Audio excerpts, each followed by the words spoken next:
Tu regardes des vidéos en français, tu comprends des podcasts, parfois même des interviews ou des séries, mais dès que tu dois parler toi-même, ton cerveau se bloque complètement.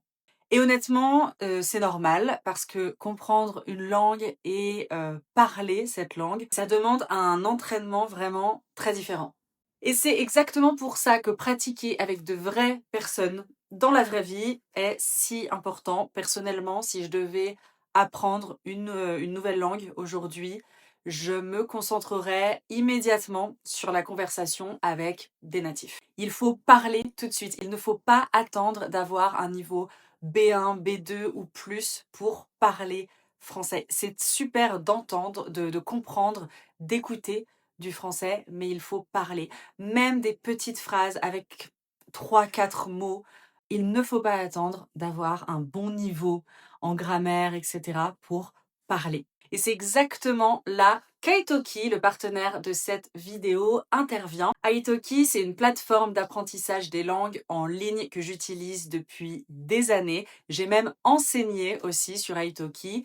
Tu peux réserver des cours particuliers, personnalisés, avec des professeurs natifs adaptés à ton niveau, à tes objectifs et même tes centres d'intérêt. Donc que tu veuilles améliorer la conversation, ta prononciation, ta compréhension orale ou juste gagner en confiance quand tu parles, tu peux vraiment adapter l'expérience à tes besoins. Il y a plus de 30 000 professeurs qui enseignent plus de 150 langues dans le monde. Donc tu peux facilement trouver quelqu'un qui correspond à ta manière d'apprendre sans même quitter ton canapé. Et ce que j'aime aussi avec Italki, c'est la flexibilité. Tu payes par cours, il n'y a pas d'abonnement. Donc tu peux apprendre à ton rythme et facilement intégrer les cours à ton emploi du temps, même si tu es très occupé. Moi par exemple, j'ai appris l'espagnol depuis des années. Du coup, j'ai réservé un cours avec une professeure mexicaine. Te esperé y no llegaste. Pero si estoy muy enojada con muchos sentimientos, te estuve esperando 2 horas en la lluvia y no llegaste. Te Fuerza. estuve, vas a decir, te estuve esperando 2 horas. Ujú. Et j'ai adoré vraiment l'expérience. Donc si toi aussi tu veux améliorer ton aisance en français ou dans n'importe quelle autre langue, c'est le signe que tu attendais pour commencer. Tu peux cliquer dans le lien dans la description. Et si tu utilises Alexia, le code promo Alexia, tu auras 5 $ offerts pour 10 $ achetés. Par contre, ne tarde pas trop, dépêche-toi, l'offre est réservée aux 50 premières personnes. Mais maintenant, concrètement, pourquoi est-ce que ça t'arrive? Et surtout, comment débloquer enfin ton français à l'oral? Déjà, c'est très courant comme problème. Il y a énormément de gens qui sont dans cette situation. On va voir un peu les raisons qui font que on comprend une langue, mais on n'arrive pas forcément à parler. Les mots, les phrases ne se forment pas assez rapidement dans notre tête pour avoir de vraies conversations intéressantes. Et en fait, il y a plusieurs raisons. Déjà, comprendre une phrase ou une langue passivement ne veut pas dire que ton cerveau est capable de produire cette phrase automatiquement. Par exemple, si je dis oui, je voulais y aller, mais finalement j'ai préféré rester chez moi. Tu comprends probablement cette phrase immédiatement, mais est-ce que tu serais capable de produire exactement cette phrase naturellement, spontanément, dans une conversation rapide? Pas forcément. Si en plus on ajoute de la musique, plusieurs personnes qui discutent, voilà, c'est normal. Ton cerveau a besoin de créer des automatismes. Quand tu écoutes du français, ton cerveau est dans une position plutôt confortable. Tu reçois l'information, tu as le temps d'analyser et tu peux un peu deviner aussi avec le contexte. Mais quand tu parles, ton cerveau doit choisir le bon vocabulaire, doit construire la phrase dans le bon ordre, conjuguer les verbes, penser à la prononciation, écouter l'autre personne, répondre rapidement, tout ça en même temps.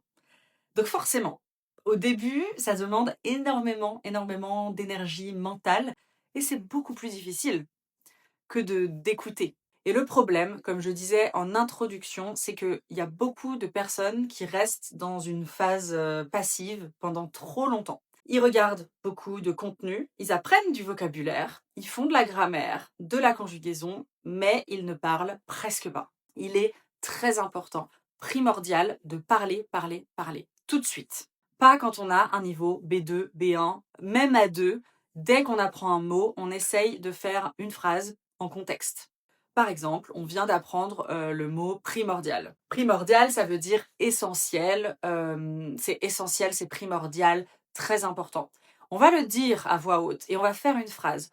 Pour moi, la famille est primordiale. Il est primordial de faire du sport. Parce qu'en général, les personnes attendent et le jour où elles doivent enfin parler, elles vont dans un pays, elles vont essayer de construire chaque phrase parfaitement dans leur tête avant d'ouvrir la bouche. Donc il n'y a pas d'automatisme. Ça nous amène au deuxième gros problème, c'est la traduction. La traduction mentale. Beaucoup de gens pensent dans leur langue maternelle ou une langue avec laquelle ils sont plus à l'aise. Et ils essayent de traduire mot à mot en français. Ça arrive souvent, j'ai remarqué avec les élèves qui parlent deux langues, dont le français est la deuxième langue. Par exemple, anglais, français. Le problème, c'est que le cerveau n'a pas le temps de faire ça. Dans une vraie conversation naturelle, ça va beaucoup trop vite. On n'a pas le temps de faire ça. Donc si tu veux parler plus naturellement, ton objectif doit pas être de traduire plus vite. Ton objectif doit être de créer des réflexes directement en français, de comprendre une règle en français, pas simplement l'équivalent en anglais. Par exemple, au lieu de penser comment on dit en français I'm looking forward to it. C'est une structure en anglais qui est très propre à l'anglais. Tu dois commencer à reconnaître automatiquement des blocs entiers, comme j'ai hâte, it's worth it, ça vaut le coup, it depends, ça dépend. Des expressions comme ça, des blocs entiers. Parce que les natifs, on parle énormément avec des automatismes et des blocs de langage qu'on ne peut pas traduire mot à mot. Ça marche pas si on fait ça. Parce que bien parler une langue, c'est pas juste connaître les règles sur le bout des doigts, donc parfaitement, c'est aussi développer des réflexes. C'est super de connaître la grammaire. Évidemment, il faut connaître la grammaire, la conjugaison, la prononciation. Mais je pense qu'il faut un peu de tout. Il faut pas faire que de la grammaire, le nez dans les livres de grammaire. C'est super, mais à un moment, il faut être confronté à la langue et aux gens, à la culture du pays. Enfin, c'est un ensemble de choses. C'est pas que la grammaire. Et ensuite, il y a un autre problème, celui de la peur. La peur d'avoir un accent. J'ai fait un épisode d'ailleurs sur les accents, sur pourquoi avoir un accent, c'est formidable. Et si vous voulez être plus à l'aise avec votre accent en français, écoutez l'épisode. C'est le premier épisode du podcast. La peur d'être jugé, la peur d'être trop lent et d'embêter la personne. Ça, j'entends souvent. J'ai peur de déranger parce que je parle trop lentement, je dois réfléchir, etc. Et cette peur, en fait, c'est cette peur qui pousse beaucoup de personnes à attendre le bon moment pour commencer à parler. Quand on apprend une langue étrangère, on apprend à être un peu humble. Parfois, on se sent ridicule, on fait des fautes. Il y a des moments gênants, d'incompréhension. Enfin, on passe tous par là. Mais c'est ce genre de moment qui, après, amène à une fluidité, à avoir confiance dans cette langue étrangère. C'est génial, ça vaut le coup de faire ça. Je vais donner un conseil quand même pour débloquer son français à l'oral. C'est déjà arrêter d'essayer de faire des phrases trop compliquées. Beaucoup d'apprenants veulent parler comme dans un livre, comme les livres, en utilisant des structures très complexes, plusieurs verbes, etc. Alors qu'en réalité, en français, c'est vrai qu'on aime bien les phrases assez longues, j'avoue. Mais en fait, les natifs parlent souvent de manière assez simple. Je pense que c'est mieux de parler de façon fluide que de façon complexe pour montrer qu'on connaît telle structure, tel mot de vocabulaire. Au début, on doit se concentrer, surtout dans une langue étrangère, avec des blocs, des phrases simples. Et petit à petit, on ajoute d'autres blocs, d'autres adverbes, etc., pour que ça devienne de plus en plus complexe et long. Mais on commence tranquillement. Deuxième conseil, parle à voix haute, tous les jours. Même seul. Il y a plein de choses que je conseille à mes élèves dans mes cours. Parler à voix haute. Décris ce que tu fais dans la journée. Raconte le dernier film que tu as vu au passé composé et à l'imparfait. Une histoire au passé. Répète des expressions utiles. Parle à voix haute. Et une astuce pour le vocabulaire et l'expression orale, c'est écris des mots de vocabulaire ou des expressions et mets les papiers dans la salle de bain ou la cuisine. C'est des endroits où on va plusieurs fois par jour. On se brosse les dents, on se douche, on cuisine, où on réfléchit pas trop. Tu vois, on va aux toilettes, on va dans la salle de bain, dans la cuisine, on y va tout le temps sans trop réfléchir, normalement. Eh bien, tu verras tes post-it, tes mots en français, et tu peux essayer tout seul de faire des phrases à voix haute avec « Ah oui, ce mot primordial, ok, il est primordial de blablabla ». Et tu fais une phrase comme ça, dans ces endroits de la maison où tu vas aller, et ça te permet de répéter. Le cerveau a besoin d'entraînement actif, pas seulement passif. Troisième conseil pour les phrases un peu plus complexes qu'on aime un peu moins. Parfois, il y a des structures qui sont bizarres, on a du mal, c'est difficile. Utilise des phrases toutes faites. Ça veut dire que. Ça veut dire que. Le problème, c'est que. Le problème, c'est que blablabla. Je suis en train de. Je suis en train de faire une vidéo.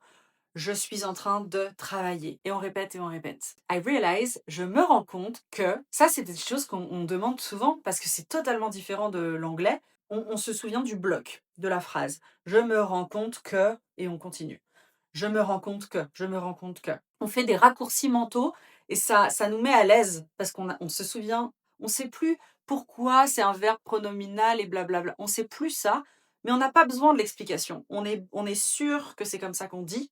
Donc, hop, on a confiance et on parle. Et on gagne du temps et c'est plus rapide dans les conversations. Et dernier conseil, écoute du contenu légèrement au-dessus de ton niveau. Pas trop facile, mais pas incompréhensible non plus. Ton cerveau, il progresse quand il est légèrement challengé, parce que je veux pas non plus que tu sois découragé si c'est trop difficile, que tu comprends rien.